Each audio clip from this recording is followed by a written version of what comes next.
You will hear a number of different recordings, and you will have to answer questions on what you hear. There will be time for you to read the instructions, and you have a chance to check your work. All the recordings will be played once only. The test is in 4 sections. Section 1. You will hear Kevin Brown asking for information about renting an apartment through an agency. First, you have some time to look at questions 1 to 5.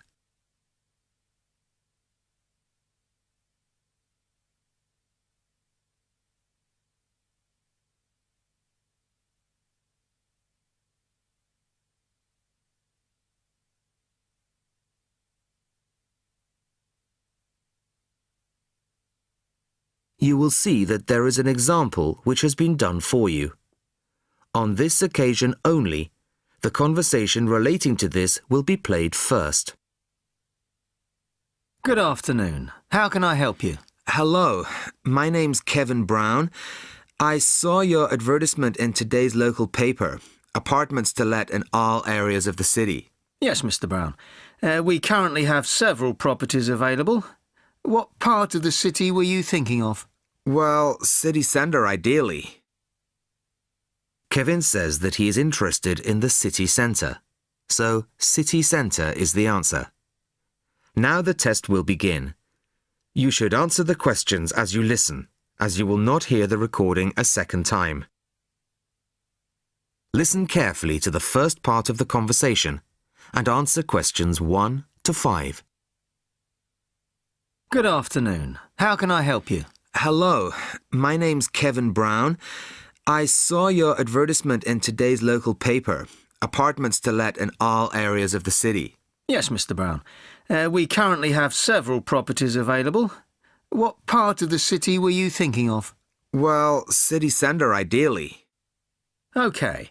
And what price range are you interested in? I don't really know.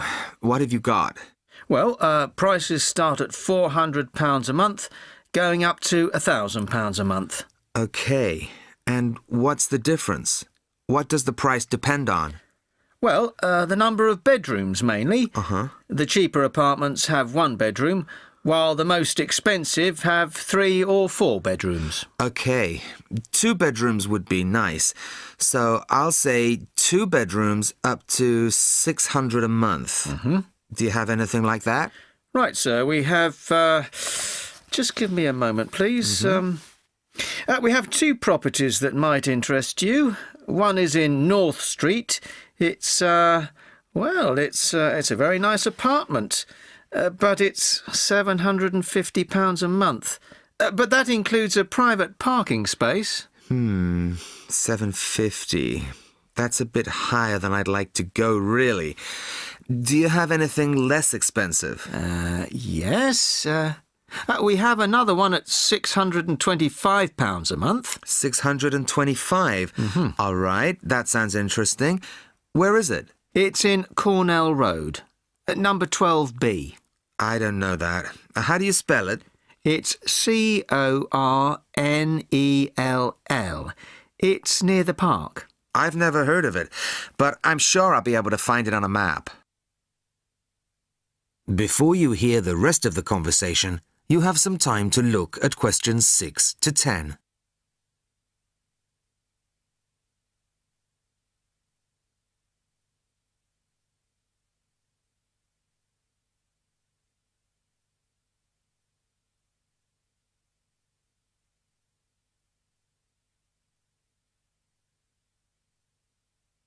Now listen and answer questions 6 to 10.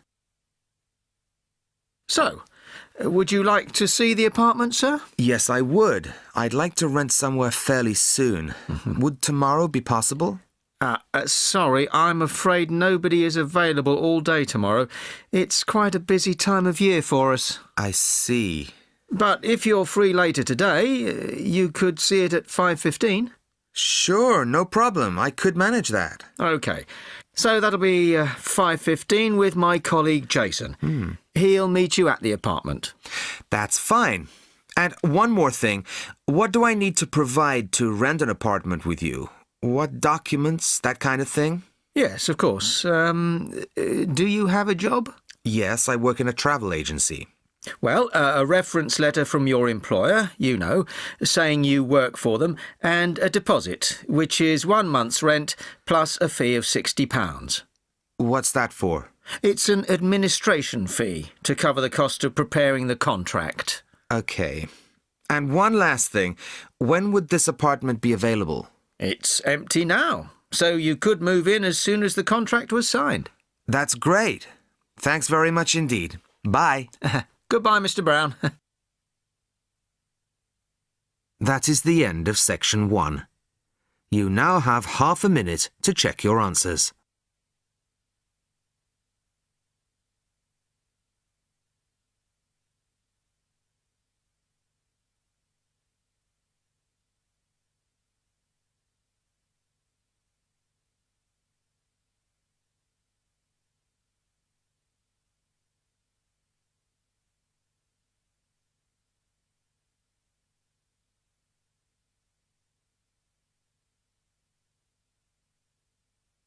Test 2, Section 2. You will hear a member of the local council describing plans to redevelop part of the seafront of a coastal town. First, you have some time to look at questions 11 to 15.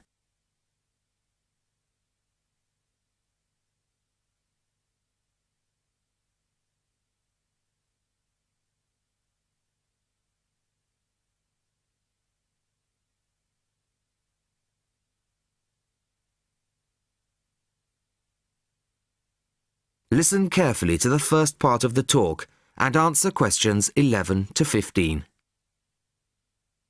Good evening, everybody. I wasn't expecting to see so many people. Clearly, this is an issue of great local interest. Thank you all for coming.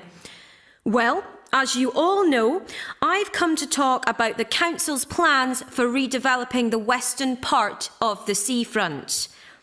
Firstly, of course, the Queen's Parade shopping centre is to be demolished.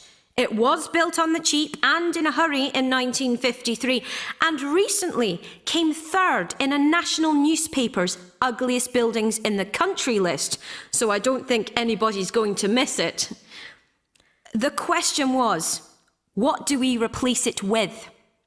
Well, after consultations with the local community, we decided, as I'm sure most of you are aware, to replace it with a complex of small shops and workshops, plus a 3-screen cinema.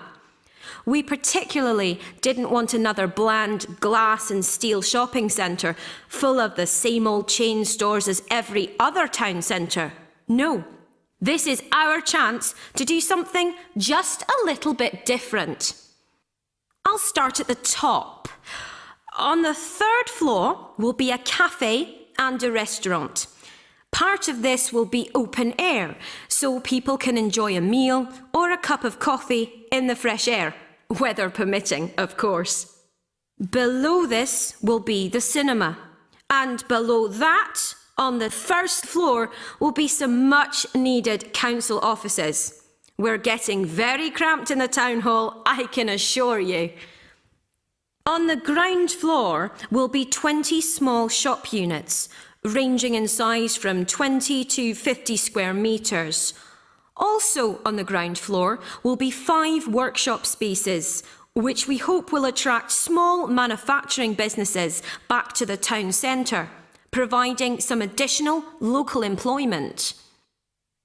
Underneath the centre will be an underground car park. Not a great big car park like in the present centre.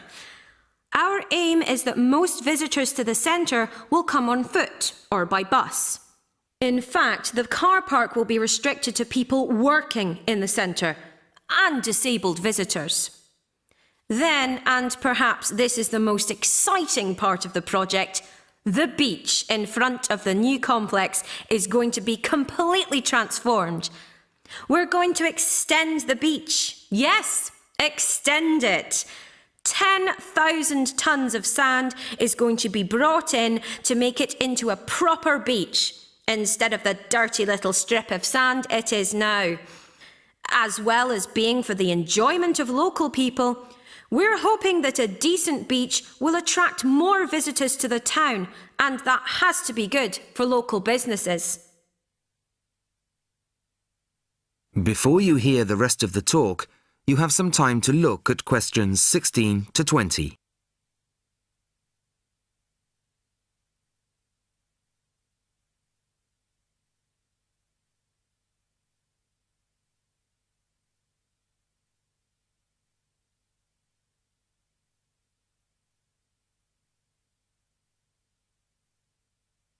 Now listen and answer questions 16 to 20. Now, I must emphasise that these plans have not yet been finalised. That's what this meeting is about. Of course, it's vital with a project like this that we have the support of local people. After all, we work for you, and it's your money that's paying for it. So, first of all, the plans for the new centre are going to go on display in the town hall. They'll be there from Monday the 5th of March until Friday the 6th of April. Plenty of time for anybody who's interested to get over there and have a look at them, I think. There'll be a suggestions box in the same room as the plans. Anybody who has anything to say is welcome to fill in a suggestions form. These forms will be looked at and taken seriously, you can be sure of that. Then on Tuesday, April the 10th, there'll be another public meeting much like this one, and in this same place. It'll start at 7 o'clock, and there'll be a chance for local residents to address the council. We'll also report back to you on the results gathered in the suggestions box. Anyway, I'd now like to hand you over to my colleague, my fellow councillor. That is the end of section 2. You now have half a minute to check your answers.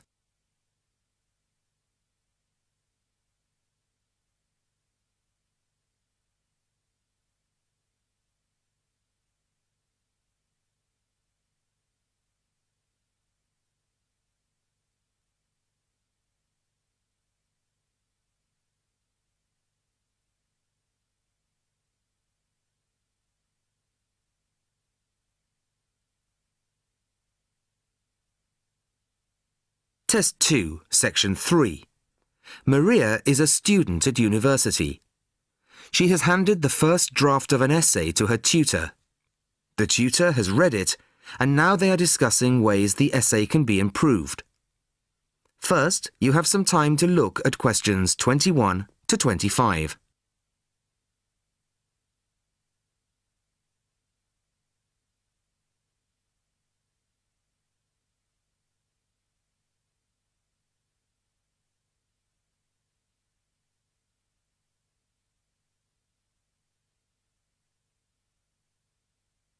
Listen carefully to the first part of the conversation and answer questions 21 to 25. Well, Maria, I have to say I was quite impressed by your essay.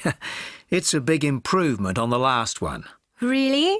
I'm glad. I put a lot more work into this one. I really spent ages on it. And it shows. You've addressed most of the problems I pointed out last time.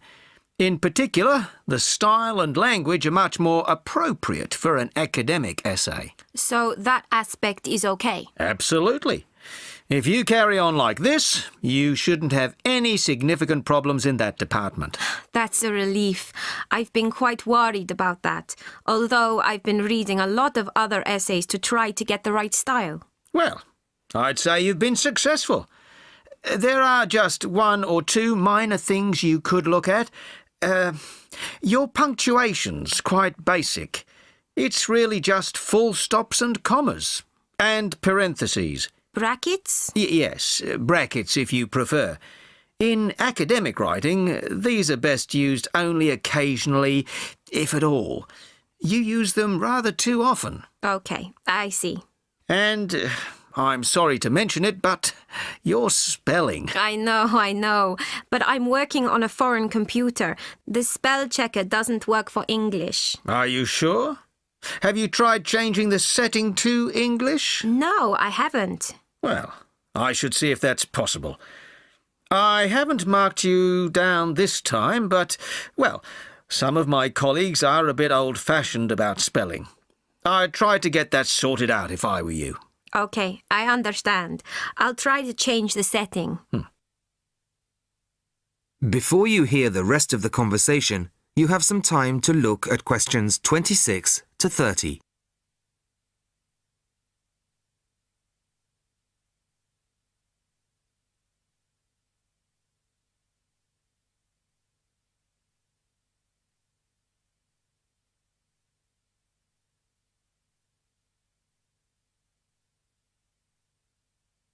Now listen and answer questions 26 to 30. The only major problem I have with the content of your essay is the introduction. The introduction should, well, introduce the theme of the essay. You've put some of the most important points there. For example, this bit. The statistics about the growth of railways in the 1850s. That really should go in the main body of the essay. And so should this paragraph about changes in patterns of employment. In general, I'd say your introductory section should be no more than half as long as it is at the moment. Okay, and I should move those points forward? Precisely. And going back to the railways, they're one of the most significant factors for change in this period. But apart from those statistics in the introduction, you only briefly mention them. I'd like to see a lot more on that, and the influence the expansion of the railways had on patterns of social and economic behaviour. You mean how with the railways people could travel to find work and could meet people from other areas? Exactly. Then in the midsection, well, it's not a big thing, but this quotation from the Times. You think it's too long? Well, you said it. I couldn't think of a way to shorten it. Do you think it's really necessary? You mean I could just get rid of it? Yes.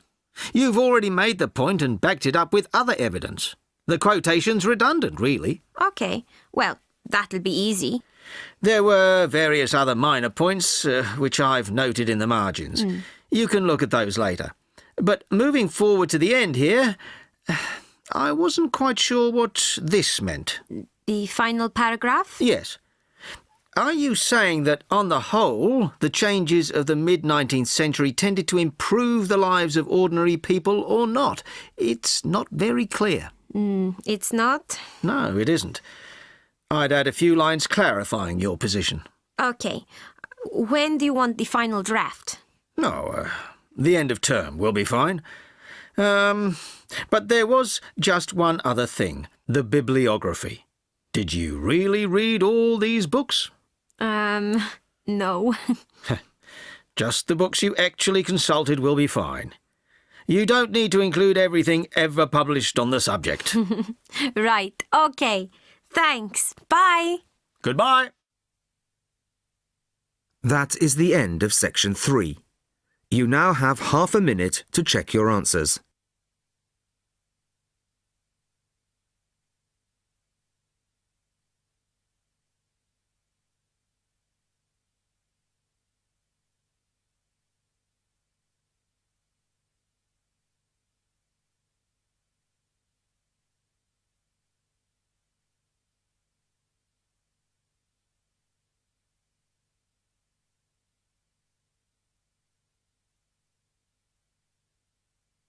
Test 2, Section 4.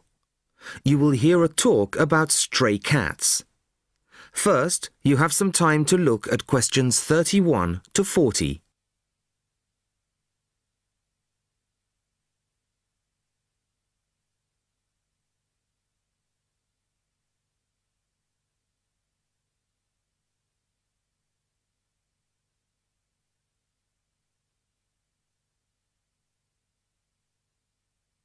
Listen carefully to the talk and answer questions 31 to 40. Good evening. I'd like to introduce Laura Dongswell of the Feral Cat Association. Laura has just returned from spending 3 months in Italy, where she has been working with local organisations to improve conditions for some of the estimated 1.5 million ownerless cats currently thought to be at large there. Thank you very much. The principal problem regarding this issue is much the same in Italy as it is in other countries. Public awareness. The general public have become so used to the sight of ownerless cats in poor condition wandering their streets that they simply don't recognise it as a problem. While some will put out scraps of food, the majority see feral cats in much the same light as, say, seagulls, a form of local wildlife which is of no particular concern to or responsibility of the human population. Of course, there are plenty of individuals who do take responsibility for cats in their areas, providing appropriate food, emergency veterinary treatment, and perhaps indoor shelter. But these people can only provide support for a fraction of the vast numbers of feral cats that exist. So, what's to be done? Find loving family homes for all feral cats? Well, that would be wonderful, of course, but unlikely to happen anytime soon. The two main focuses of our work are sterilisation and education. Sterilisation is usually only performed on female animals.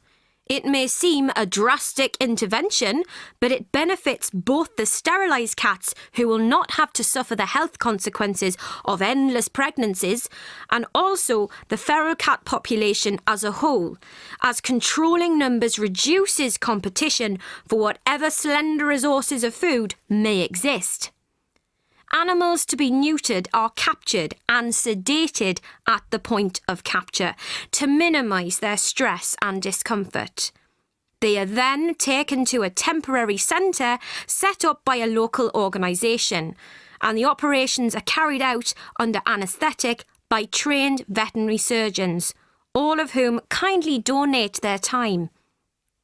Now, while domestic cats can recuperate in the comfort of their owners' homes, feral cats have no such luxury. They are kept at the centre for around 24 hours, then returned to the locality from which they came. Dissolving stitches are used, and each cat that has been operated on has the tip of one ear clipped, a sign that the animal has already been neutered. A few animals have been electronically tagged and their progress monitored. In general, it has been found that neutering does not diminish an animal's chances of survival. On the contrary, the evidence suggests that sterilised females have a significantly improved chance of remaining in adequate health. The other focus of our work is, as I said, education, publicising the issue and raising awareness.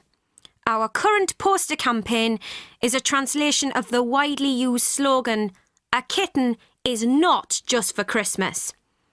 At present, resources are rather limited, but, funds permitting, a campaign of radio advertisements is planned, perhaps in the run-up to next Christmas, reminding people that families may quickly become bored with the responsibility of owning a domestic animal.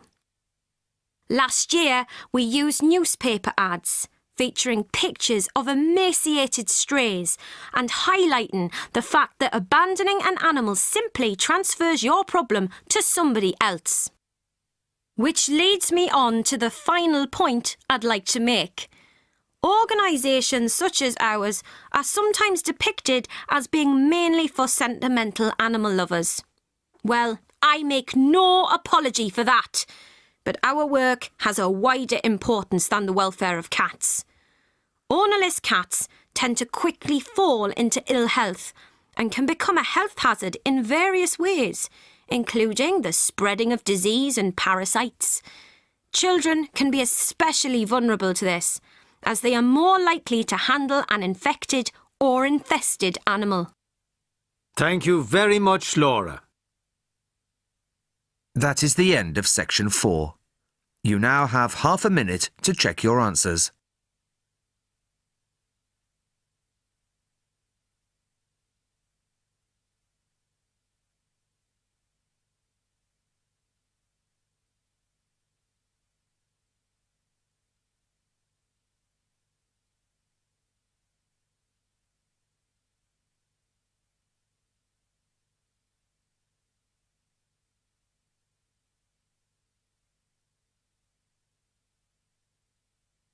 That is the end of the listening test.